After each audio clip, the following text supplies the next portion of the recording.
어떤 사람들은 자신이 목회자가 될 것은 아니지만 신학은 한번 공부해보고 싶다 이렇게 말씀하시는 분들이 있습니다. 하나님이 어떤 분이신지 성경이 무엇을 말하는지 심도 깊게 공부하여 이 영적인 일들에 대한 지적인 갈등을 좀 해결해 보고 싶다 그런 말이죠. 우리 성도님들 가운데에도 이런 생각을 하시는 분이 계실지 모르지만 만일 이런 생각을 가진 분이 신학 공부를 열심히 하면 둘 중에 하나가 될 것입니다. 첫째는 그 신학 공부에 하나님께서 은혜를 주시지 않으면 들어서 아는 것은 많은, 그래서 머리만 커져 있는 비판적인 사람이 될 가능성이 많습니다. 그래서 사도 바울은 로마서 8장 1절에 이렇게 말하죠. 지식은 교만하게 하고 사랑은 덕을 세운다.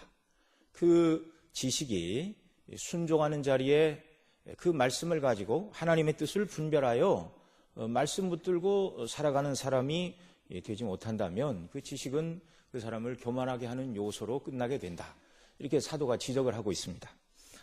이런 사람들은 그래서 자신이 알고 있는 깊지 않은 신학 지식으로 설교자들의 설교를 들으면 뭐 이렇고 저렇고 평가를 하죠. 나라면 저기서 뭐 어떻게 강조를 하겠다, 뭐 어떻게 하겠다, 뭔 좀 이상하다.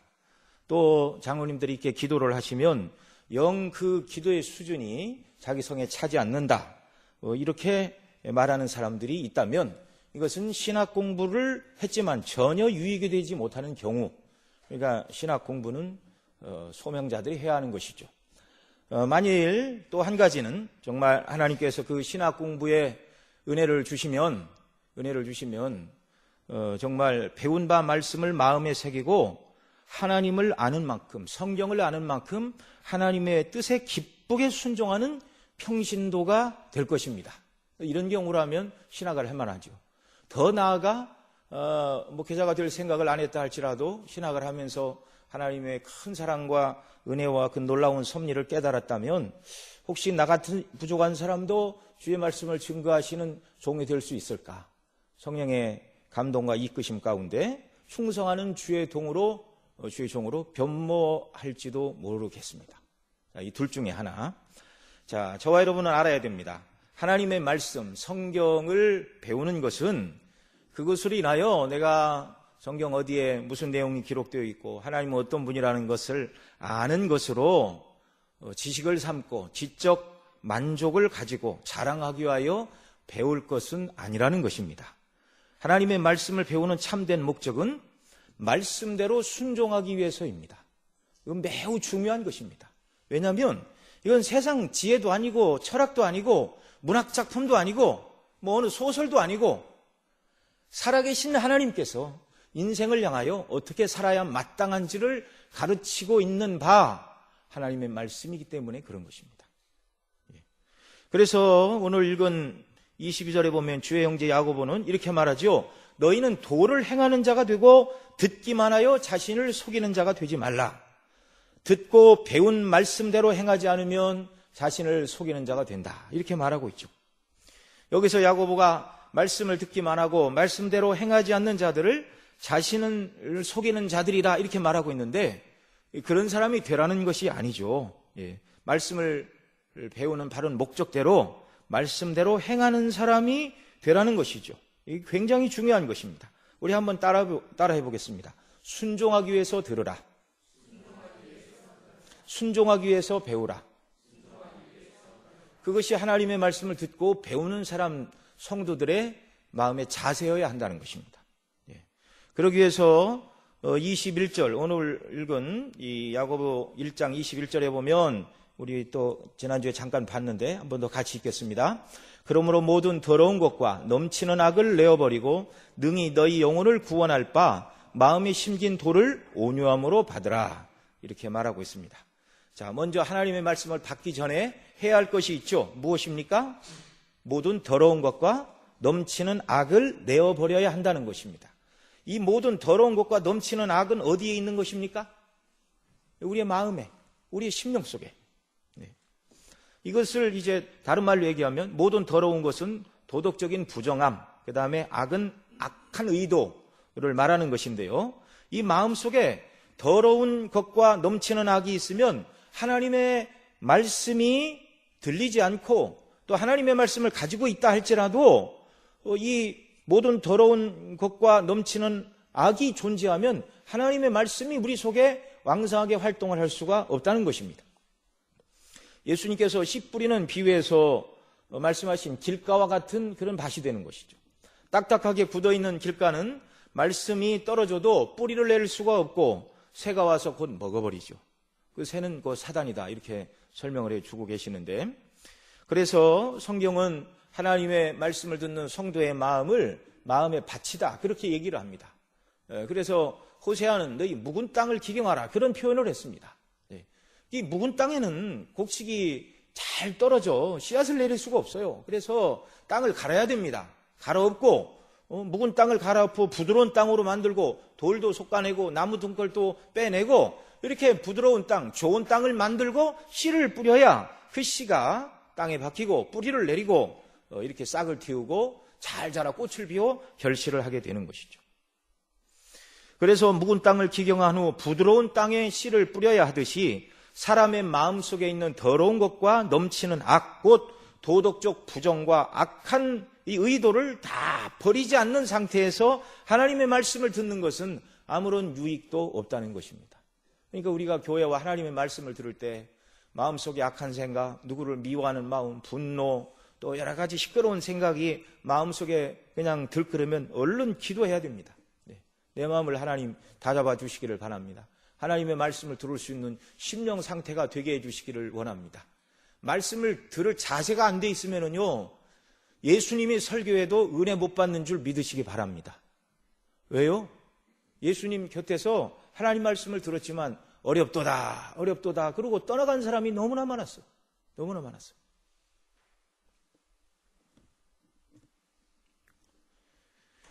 자, 우리가 읽은 대로 심령 속에 더러운 것과 넘치는 악이 있으면 동시에 하나님의 말씀이 그 사람의 심령을 주장할 수 없다는 것. 이것이 얼마나 불가능하냐면 한 컵에 물과 기름을 이렇게 부어서 하나로 섞는 것보다 더 불가능한 일입니다. 여러분, 어떤 병에 물과 기름을 넣고 딱 부으면 어떻게 되죠? 물은 아래, 기름은 위로 이렇게 뜹니다. 그럼 이제 섞어야죠. 잡고 뚜껑을 막고 막 섞으면 물과 기름이 하나가 됩니까? 하나가 된 것처럼 보입니다. 물 속에 기름 알갱이가 따로 놀아요. 또 시간이 지나면 이제 기름이 다 우로 뜨게 되어 있는 것입니다. 자, 그러니 우리 속에 이 더러운 것과 악한 것들을 내어버리지 않으면 하나님의 말씀이 그 심령을 주장할 수 없다는 것. 정말 이걸 우리가 잘 붙들어야 됩니다. 너무나 쉽지만 이 쉬운 원리를 우리가 붙들고 적용을 해야 되는 것이죠. 물론 이 모든 더러운 것과 넘치는 악을 내어버리는 일은 은혜 없이 사람 자신의 노력이나 결심만으로 되는 일은 아닙니다. 전적인 타락을 부인하고 선을 행할 자유의지가 있다고 주장하는 알미니안들, 이 알미니안 신학을 하는 사람들은 그렇게 말하죠. 이들은 하나님의 은혜가 없이도 먼저 사람이 죄를 버릴 수 있고 마음을 새롭게 할 수 있다 이렇게 말합니다. 그러나 그런 일은 불가능합니다. 사람이 영적인 각성을 통해서 또 어떤 큰 일을 만나면 일시적인 어떤 인상이 방탕하고 화인 맞은 양심을 일시적으로 깨우치는 일은 있을 수가 있습니다. 그러나 그 각성을 영어로 컨빅션이라고 하는데요. 정말 회심은 컨버전이라고 합니다. 회심과는 다른 거예요. 그러니까 이 영적 각성 다음에 성령의 역사하심으로 회심, 컨버전까지 나가야 되는데 아직 하나님의 역사로 거듭나지 않은 사람들이 어떤 각성을 받고 큰 일을 만나 일시적인 큰 인상은 받았다 할지라도 이것은 하나님 주시는 은혜와는 다른 것입니다. 그래서 이런 일시적인 인상, 사람이 큰 일을 만나면 자신을 돌아보고 내가 뭘 잘못했나? 복음의 은혜로 거듭나지 않은 상태에서도 내가 착하게 살아야 되는데 라는 이런 종류의 각성, 이런 종류의 인상은 누구나 받을 수 있다는 것입니다. 그러나 그런 일시적인 인상이나 각성이 거룩한 의무를 감당하고자 하는 사람을 영원히 붙들어주지 못합니다. 이것은 시험이 오면 그 모든 것들은 다 이슬처럼 사라져버립니다. 호세아 6장 4절이 이렇게 말합니다. 에브라임아, 내가 내게 어떻게 하랴? 유다야, 내가 내게 어떻게 하랴? 너의 인애가 아침 구름이나 쉬 없어지는 이슬 같도다. 하나님의 은혜를 붙들지 않고 자신의 생각과 열심으로 하나님을 섬기려는 사람들의 마음을 여기 하나님은 호세아를 통하여 아침 구름과 쉬 없어지는 이슬과 같다고 말씀하십니다. 여러분, 우리가 그리스도인이지만 하나님 주시는 은혜의 원리로부터, 십자가의 원리로부터 출발해서 하나님의 말씀에 순종하는 것이 아니고 그저 뭐 좋은 게 좋다는 식으로 이렇게 출발해서 말씀을 지키려고 한다면 그것은 그 말씀이 그 원리를 붙들지 않는 한 자신의 결심이나 노력으로 절대 하나님의 말씀에 끝까지 순종할 수 없다는 사실입니다. 자, 모든 더러운 것과 넘치는 악을 내어버리는 것은 내가 이미 받은 구원의 은혜를 기억하고 하나님은 선하신 분이요 그분은 진리의 말씀으로 새롭게 우리를 지으셨다. 나는 그분이 지으신 첫 열매다. 그리고 나를 구원하신 바 복음의 말씀이 바로 십자가의 구원의 말씀이죠. 그리스도의 십자가를 붙들고 성령을 의지할 때 모든 더러운 것과 넘치는 악을 내어버릴 수 있는 줄 믿으시기 바랍니다. 인간의 노력과 결심이 아니라 하나님의 은혜와 도우심으로, 십자가의 은혜와 성령의 도우심으로 그것이 가능합니다. 그리고 더 나아가서 능히 너희 영혼을 구원할 바 마음에 심긴 도를 온유함으로 받으라. 그러니까 여기 말하고 있는 21절은 불신자에게 하는 말입니까? 그리스도인에게 하시는 말씀입니까? 그리스도인들이죠. 너희 영혼을 구원할 바 마음에 이미 심긴 도를 온유함으로 받으라. 이미 영혼을 구원할 바 하나님의 말씀이 우리 마음에 심겨져 있지만 모든 더러운 것과 넘치는 악이 함께 있으면 이 말씀이 온전히 역사하지 못하니까 하나님을 의지하고 성령을 의지하고 십자가를 붙들고 더러운 것을 내어 버리고 그 다음에 너희 속에 심겨진 이 하나님의 말씀을 받으라. 그래야 진실로 순종하는 자리에 나아갈 수 있다. 이걸 가르치는 것입니다. 온유함으로 받으라는 이 말은 잘 들으라는 말인데 논쟁을 피하고 하나님 말씀 앞에서 온화하고 유순하고 가르침을 받는 사람이 되라는 것입니다. 이미 마음에 심겨진 도입니다. 이미 예수님 믿어 구원받은 자들의 심령 속에 새겨진 말씀을 온유함으로 그 말씀과 다투거나 인간적인 핑계를 대지 말고 온유함으로 받으라. 이 받으라는 말씀은 듣고 깨닫는 지적 이해의 수준에서 그치는 것이 아니라 받아서 내 것으로 삼아 적용하고 실천하라는 것입니다. 하나님의 말씀을 실천하고 순종하는 삶은 먼저 모든 더러운 것과 넘치는 악을 내어버리는 것. 그것은 그리스도의 십자가의 은혜를 붙들고 하나님의 말씀을 붙들고 성령을 의지할 때 구원받은 사람의 심령 속에 가능하게 된다. 이걸 말씀하는 것이죠. 자, 이것이 바로 성도가 죄와 싸우고 하나님 말씀에 순종하여 사는 성화의 삶입니다. 여러분, 성화가 전혀 이해하지 못하는 뚱구름 잡는 공중에 떠 있는 것이 아닙니다. 어느 날 갑자기 그냥 막 내게 있는 재산을 팔아가지고 가난한 사람을 주고 이게 성화가 아니고 모든 더러운 것과 마음에 넘치는 악을 내어버리고 하나님 말씀에 하나씩 하나씩 순종해 나가는 것이 성화의 삶임을 믿으시기 바랍니다. 이런 것 없이 고린도전서 13장에서 말하는 것처럼 우리 몸을 불사르게 내어준다 할지라도 그것은 성화가 아닙니다. 죄와 싸우는 이 일은 곧 모든 더러운 것을 내어버리고 말씀에 순종하기를 원하는 것, 이게 성화의 길이고 죄와 싸우는 성도의 삶인데요, 이것은 그 누구라도 한 번에 이루어지는 싸움이 아닙니다. 여러분, 봄에 곡식 밭에 이렇게 상추를 뿌리고 요즘 그런 거 뿌릴 때죠. 여러 가지 모종도 심고 이렇게 하면 텃밭에 이것을 심어 놓으면 그런 야채나 채소나 그런 것만 있는 게 아니라 잡다한 풀이 같이 올라옵니다. 그럼 어떻게 해야 되죠? 뽑아줘야 됩니다. 네. 그러면 이제 상추를 심어 놓고 옆에 올라온 잡초를 봄에 한번 딱 뽑아주면 1년 내내 상추밭에 상추만 가득하죠? 아니에요. 계속 올라옵니다. 그 잡초들이 어디서 바람을 타고 어떻게 왔는지 우리는 몰라요. 그런데 계속 나옵니다. 계속. 또 이렇게 우리나라 사람들은 정원에 잔디 같은 걸 잘 안 심지만 공원에 잔디밭에 잔디를 심어 놓으면 어디서 다른 잡초 씨가 날아왔는가 그냥 이상한 풀들이 계속 자라납니다. 그거 어떻게 해야 되죠? 계속 뽑아줘야 됩니다. 계속해서. 죄도 잡초와 마찬가지여서 완전히 성화되지 못한 우리의 심령 속에 옛사람의 원리, 욕심이 자라서 죄에 빠지게 하는 일이 하나님 나라 갈 때까지 계속된다는 것을 기억해야 됩니다. 그래서 날마다 우리는 하나님 앞에 회개해야 됩니다.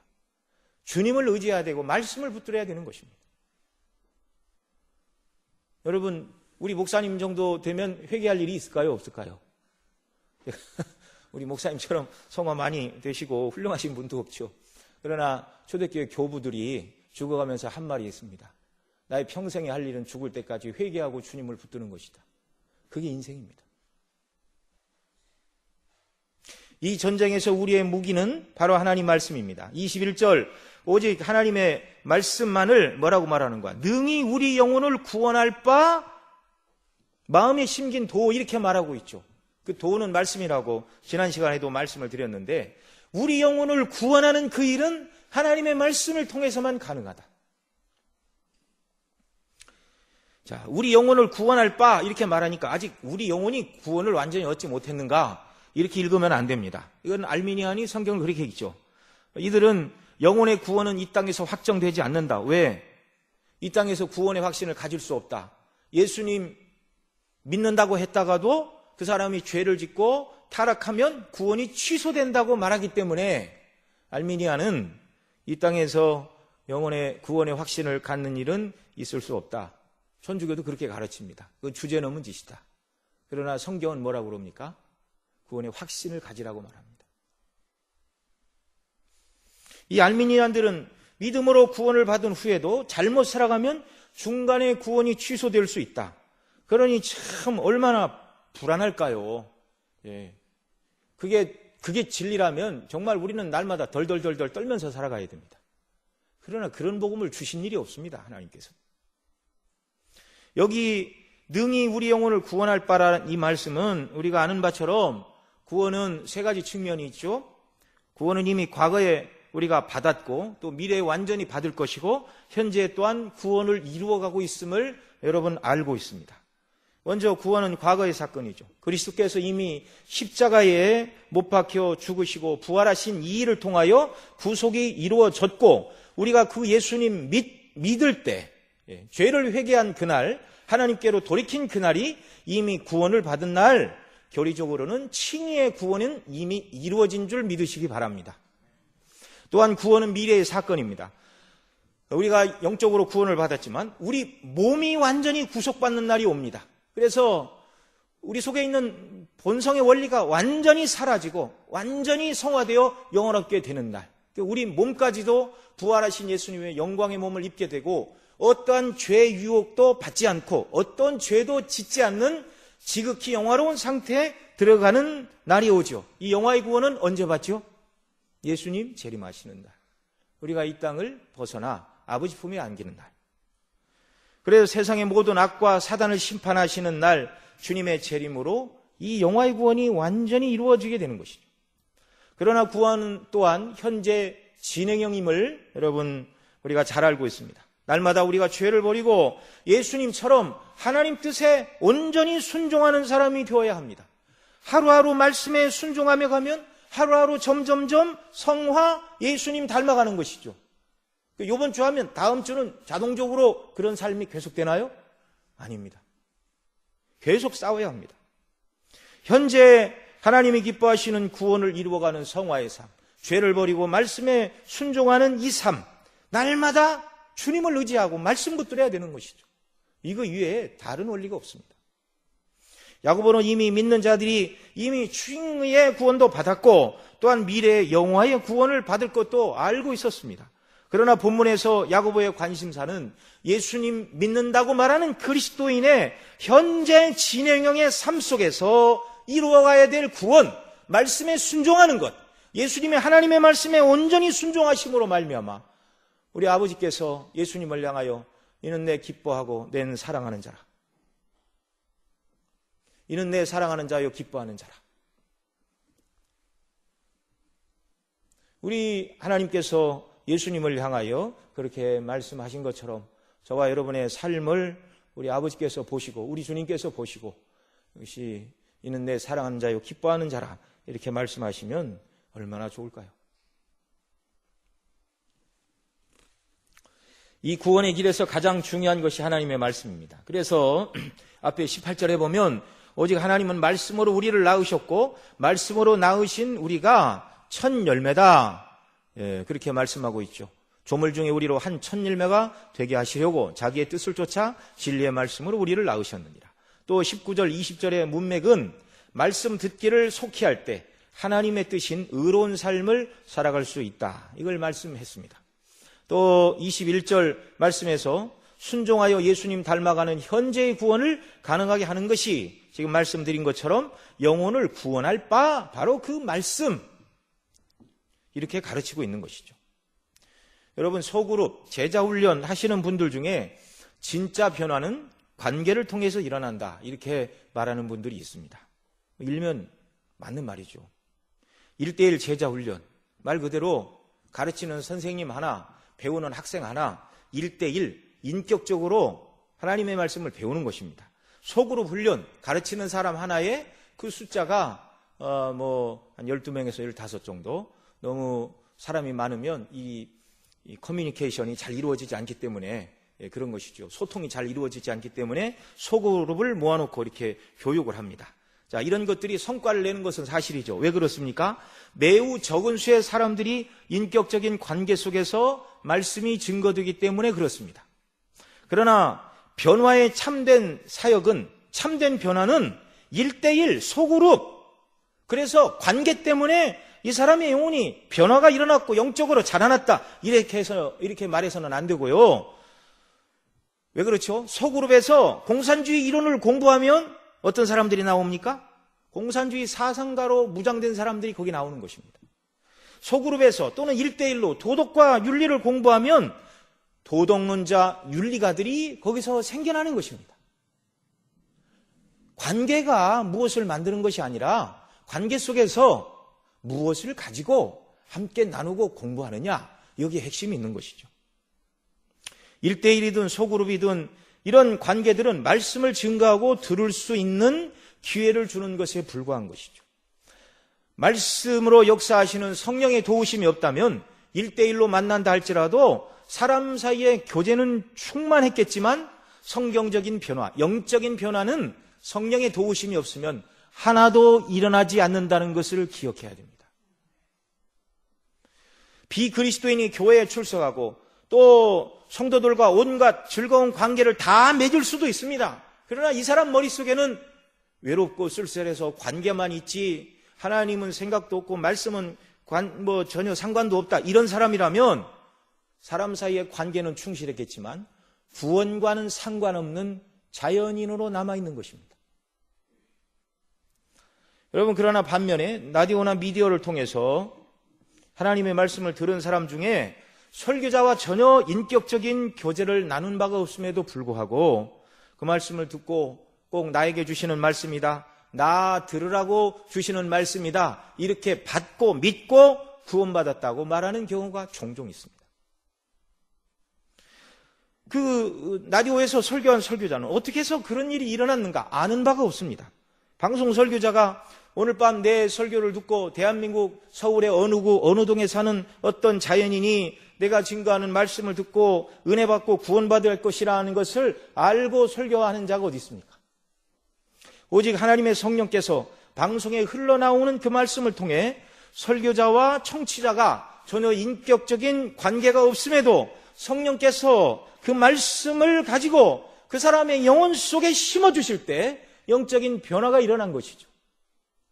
구원은 하나님께서 설교자를 통하여 사람들을 통하여 이런 방편을 통하여 성령께서 역사하신 결과물임을 우리는 잘 알고 있습니다.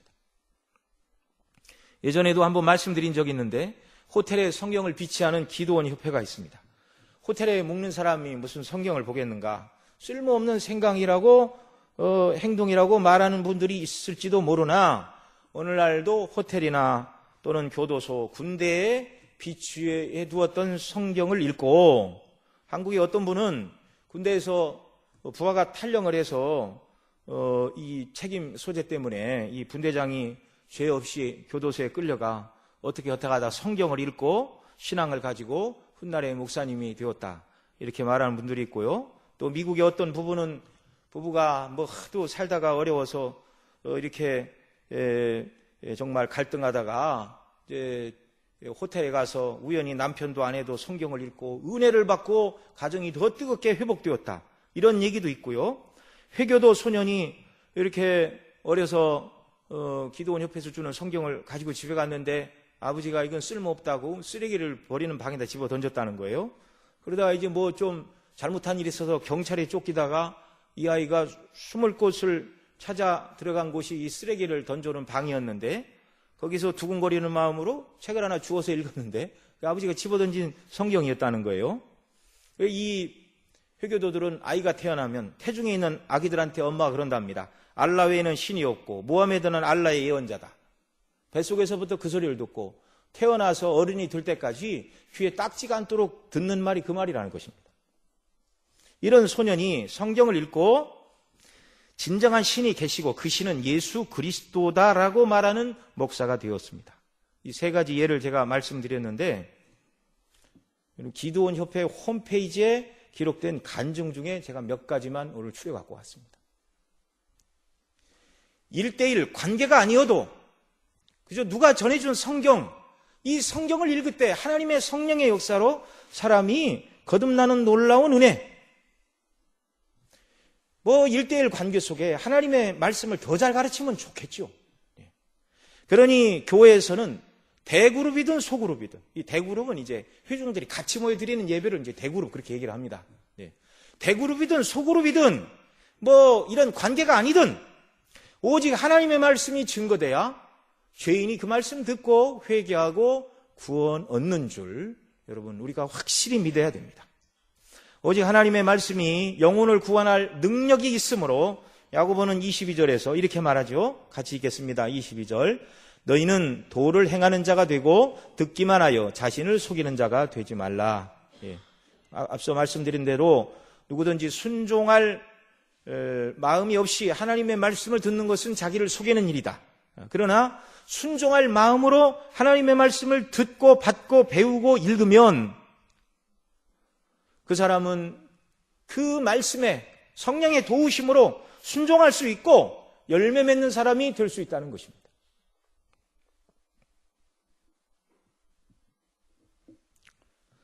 우리 목사님 자주 말씀하시는 것처럼 신학은 교리입니다.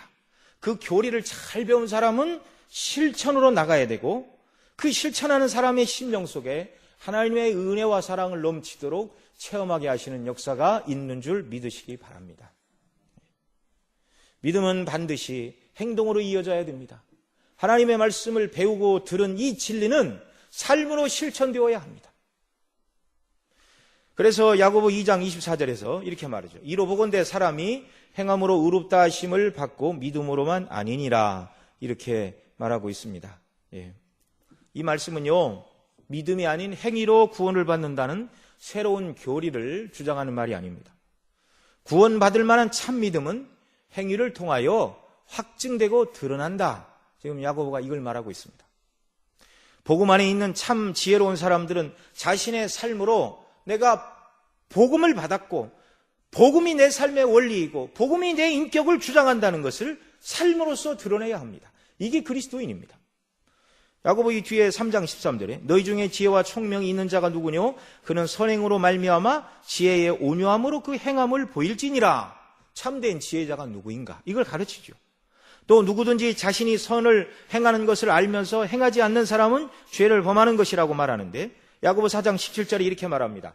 이러므로 사람이 선을 행할 줄 알고도 행치 아니하면 죄니라. 들은 바 하나님의 말씀이 삶과 연결되지 않는다면 누구든지 자신을 속이는 것이라고 야고보는 여기 말하고 있는 것이죠. 여러분 만일 부모와 자녀가 이렇게 몇 시까지 공부하고 몇 시까지 놀고 뭐 예를 들어서 뭐 10시까지는 들어와야 된다 이렇게 약속을 했는데 어느 날 10시가 넘었는데도 안 들어와요. 그러면 부모들은 그때부터 이제 걱정을 하죠. 왜 시간 내에 안 들어올까? 무슨 사건 사고가 생겼는가? 피치 못할 일이 있는가? 그런데 자녀가 한 30분이나 1시간쯤 늦게 들어왔습니다. 부모가 왜 늦었니? 이렇게 묻자 자녀가 해맑은 얼굴로 놀다 보면 그럴 수도 있지요. 뭘 그러세요?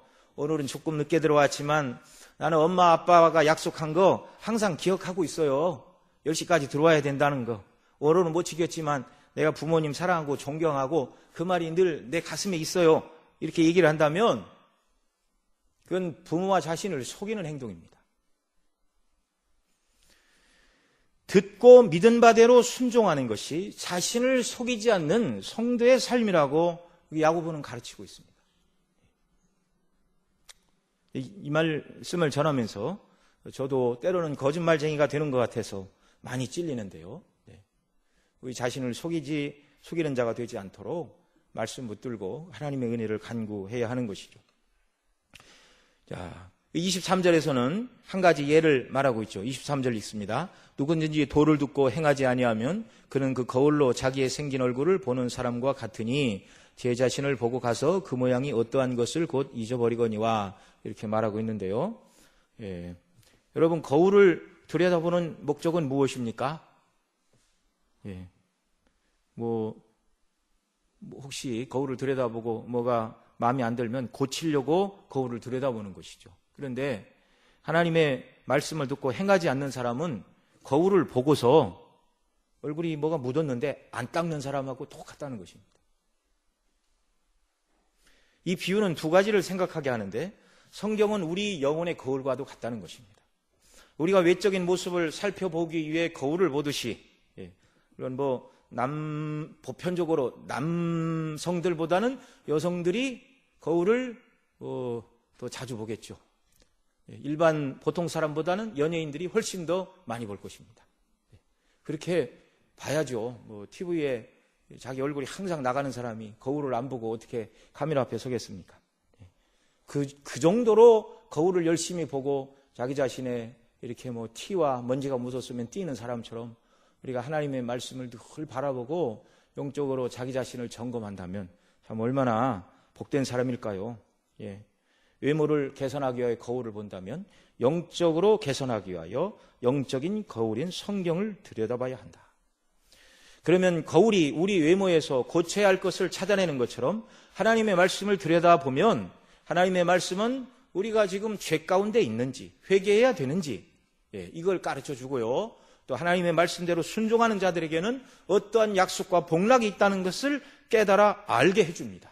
그러니 어떻게 해야 되죠? 사람이 거울을 보고 흐트러진 머리를 잘 빗고 또 양치질을 한 다음에 거울을 보고 뭐가 낀 것이 없는가 확인을 하고 이렇게 하는 것과 마찬가지로 우리가 날마다 영혼의 거울인 성경을 읽고 하나님의 말씀에 비추어 회개하고 돌이키고 우리가 나가야 될 바른 믿음의 길을 견고히 붙들고 순종의 길로 나가야 한다는 것이죠. 그래서 꼭 고쳐야 된다는 것이죠. 거울을 보고 외모를 다듬듯이 말씀을 통해 우리 자신의 영적인 상태가 어떠하고 어디로 나가야 되는지를 배우고 기억하고 고쳐야 한다는 것입니다. 자, 이런 사람들을 25절에서는 이제 뭐라고 부르는가요? 같이 읽습니다. 자유하게 하는 온전한 율법을 들여다보고 있는 자는 듣고 잃어버리는 자가 아니요 실행하는 자니 이 사람이 그 행하는 일에 복을 받으리라. 자, 여기 자유하게 하는 온전한 율법이라고 말하는데 이 자유하게 하는 온전한 율법이 무엇인가? 여기 두 가지 의견이 있는데 먼저 어떤 분들은 복음을 자유하게 하는 온전한 율법이다 이렇게 표현했다 해석하기도 합니다. 또 다른 견해는 말 그대로 이제 율법인데 그 앞에 자유한다, 온전하다라는 이제 설명이 붙었다 이렇게 해석을 합니다. 자, 어떻게 해석을 해도 결론은 같은데요. 자유하게 하는 온전한 율법을 복음으로 이해해야 한다면 복음의 은혜를 깨닫은 사람은 그 복음의 은혜에 비추어 생각하니 하나님께서 우리 모두에게 요구하시는 모든 계명에 즐거이 순종하는 자들이 된다는 것입니다. 또 자유하게 하는 율법을 말 그대로 율법이라 해도 마찬가지입니다. 여러분, 본래 율법은 바울사도가 로마서 7장 21절 이하의 율법에 대해 설명하면서 이렇게 말합니다. 율법은 본래 거룩하고 의로우며 선한 것이라고 가르칩니다. 여러분, 율법이 악해서 우리가 죄를 짓는 게 아니에요. 율법은 거룩하고 선하고 의로운 것입니다. 우리가 타락하고 악하고 본성의 원리를 따라 살아가기 때문에 율법대로 못 사는 것이지 율법이 악하거나 나쁜 것이 아니에요. 죄에 빠진 사람들은 온전히 이 율법에 순종할 능력이 없습니다. 바울에 따르면 구약의 율법은 사람들을 해방시킨 것이 아니라 율법은 사람들을 종으로 만들었습니다. 지키지 못하면 정죄함으로 율법이 죄인들 위에 왕노릇하여 사람들이 율법 아래서 죄의 종이 된 것이죠. 그러나 그리스도 안에서 복음의 말씀과 마음을 변화시키는 성령의 능력 안에 이 율법은 온전한 자유의 법이 됩니다. 우리 성경에는 자유하게 하는 온전한 율법 그렇지만 원래는 온전한 자유의 율법, 이게 이제 헬라어 성경에서는 문맥이 그렇게 되는데요. 온전한 자유의 율법. 예. 이미 예수님 믿는 성도들에게는 정말 구원의 은혜를 기억하고 십자가를 붙들고 성령의 도우심을 구하게 될 때 율법은 더 이상 우리를 정죄하고 얽어매는 법이 아니라 온전한 자유의 법이 된다. 이걸 가르치고 있습니다. 율법은 온전하죠. 율법은 온전하신 하나님의 성품을 대변하기 때문에 율법은 온전한 것입니다. 살인하지 말라는 법은요, 하나님은 생명을 주시는 분이라는 것을 우리에게 가르쳐 주십니다. 하나님은 생명이 하나님이고 모든 생명이 하나님께로 나왔으니 이 거룩하신 하나님, 생명의 하나님을 거스리는 일을 하지 말라. 이게 살인하지 말라. 예. 이걸 더 넓게 해석하면 미워하지 말라. 그 말이죠. 도둑질하지 말라는 말씀은 하나님은 인자하신 분이시다. 없는 자들이 도둑질하지 않고 열심히 땀 흘려 수고하고 또 하나님의 도우심과 은혜를 간구할 때 필요를 공급하시는 자비로우신 하늘 아버지이심을 가르쳐주는 말씀입니다. 이렇게 율법은 흠이 없이 온전한 것입니다. 또 율법은 자유를 주죠. 하나님의 뜻대로 순종하는 자들에게 참 자유를 줍니다. 율법을 거스려 죄를 짓는 자는 죄의 종이 되나 순종하는 자들은 참 자유를 얻고 꺼리낌이 없는 것이죠. 그러나 그리스도 밖에서는 어떤 경우에도 율법이 사람에게 자유를 주지 못합니다. 저와 여러분은 그리스도의 구속 안에서 성령의 도우심으로 율법에 순종할 수 있고 자유를 누릴 수 있는 새로운 피조물로 지음을 받은 자들임을 믿으시기 바랍니다. 야고보 1장 18절의 말씀대로 하면 우리로 한 첫 열매가 되게 하시려고 하나님께서 진리의 말씀으로 낳으셨다, 이렇게 말하는데요. 여기서 말하는 한 첫 열매는 크고 완전하고 좋은 열매, 하나님의 뜻대로 순종하는 가장 좋은 열매라는 뜻입니다. 우리 주님이 하나님 아버지의 뜻에 온전히 순종하시고 충성하심 같이 복음의 은혜로, 말씀으로, 십자가의 은혜로 거듭난 저와 여러분이 늘 말씀을 배우고 사모하고 말씀을 통해 역사하시는 성령님을 의지하고 날마다 그 말씀을 듣고 순종할 때 그 말씀대로 행하는 복된 사람이 될 수 있다. 하나님의 인정과 사랑과 상급을 받아 누리는 자들이 된다라는 것을 가르치고 있습니다. 여러분, 출애굽기 21장에 보면 히브리 종들은 6년간 일하고 나면 제7년에는 자유하게 하라, 내보내라, 이렇게 율법이 말씀합니다. 그러나 그 종이 이렇게 그 집에서 살다가 주인이 아내를 주어서, 물론 그 아내도 종이죠. 아내를 주어서 자식을 낳았는데 아직 처자식은 해방될 때가 되지 않아서 그 다음에 그 종도 자기를 사랑해주고 잘 해주는 그런 주인이라서 자유하지 않고 종이 되기로 결심하는 사람에 대해서 말을 하는데요. 자, 내가 상전과 내 처를 사랑하니 나가서 자유하지 않겠노라 선언하면 상전은 그 사람을 데리고 재판장에게로 갈 것이요. 그 다음에 그를 문이나 문설주 앞으로 데리고 가서 그것에다가 송곳으로 그 귀를 뚫으라. 그가 영영이 상전을 섬기리라. 이렇게 말씀합니다. 여기 종은 자유할 수 있으나 주인과 그 다음에 아내와 자식들에 대한 사랑으로 자유를 포기하고 스스로 남은 생애를 이 마음씨 좋은 주인을 섬기는 영원한 종으로 살 것을 결정했다면 이 사람의 귀에 송곳으로 귀를 뚫으라 한 것이죠. 자, 그게 이제 상징적인 의미이죠. 평생 주인의 말에 순종하는 사람이 되겠다는 것을 보여주는 상징적인 행동입니다. 귀를 뚫고 주인의 말에 기쁨으로, 정말 그게 종이잖아요. 주인의 말에 순종하는 사람이 종이잖아요. 주인과 처자에 대한 사랑으로 스스로 종이 되기를 택하고, 그래서 주인의 명령에 즐거이 순종하는 종이 되기 위해서 귀를 뚫는 이 구약의 이 예는 오늘 그리스도의 대속의 은혜로 죄사함 받았습니다. 의롭다 하심을 입었습니다. 더 나아가 그래서 하나님의 자녀가 된 저와 여러분에게는 생각하게 하는 바가 더 있는 것이죠. 여러분, 어떻게 그리스도 안에서 우리가 받은 은혜가 출애굽기 21장에서 말하는 상전이 너무너무 좋고, 그래서 그 상전을 위하여 평생 종으로 살기를 원하는 그러한 종의 경우보다 정말 주님이 우리를 구원하신 이 은혜는요, 비교할 수 없는 것입니다. 그리스도의 은혜에 빚진 자로서 우리는 영원토록 주님의 말씀에 순종하기를 원하는 스스로 귀를 뚫은 종과 같은 자세로 주님의 말씀을 듣고 마음에 새기고 순종해야 하는 것이죠. 주님에 대한 사랑이 크면 클수록 그 말씀에 순종하는 것으로 나타나는 것임을 믿으시기 바랍니다. 누가 신앙이 좋고, 누가 주님을 사랑하고, 누가 믿음이 좋은가? 무엇으로 판명이 난다고요? 얼마나 계명에 순종하는가? 하나님의 말씀에 얼마나 기쁘게 즐겁게 순종하는가? 얼마나 하나님의 영광과 명예를 위해서, 복음을 위해서 헌신하고 순종하는가? 이것이 그 사람의 영적인 수준, 믿음의 수준, 하나님을 향한 사랑의 정도, 성화의 정도를 드러내는 척도라고 말씀드릴 수 있습니다.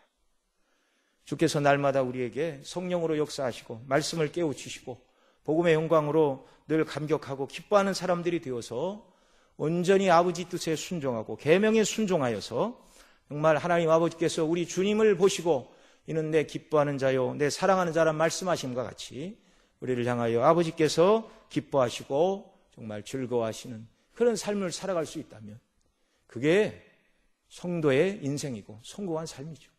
이런 은혜를 하나님께서 저와 여러분 모두에게 넘치도록 부어주시기를 바랍니다. 기도하시겠습니다.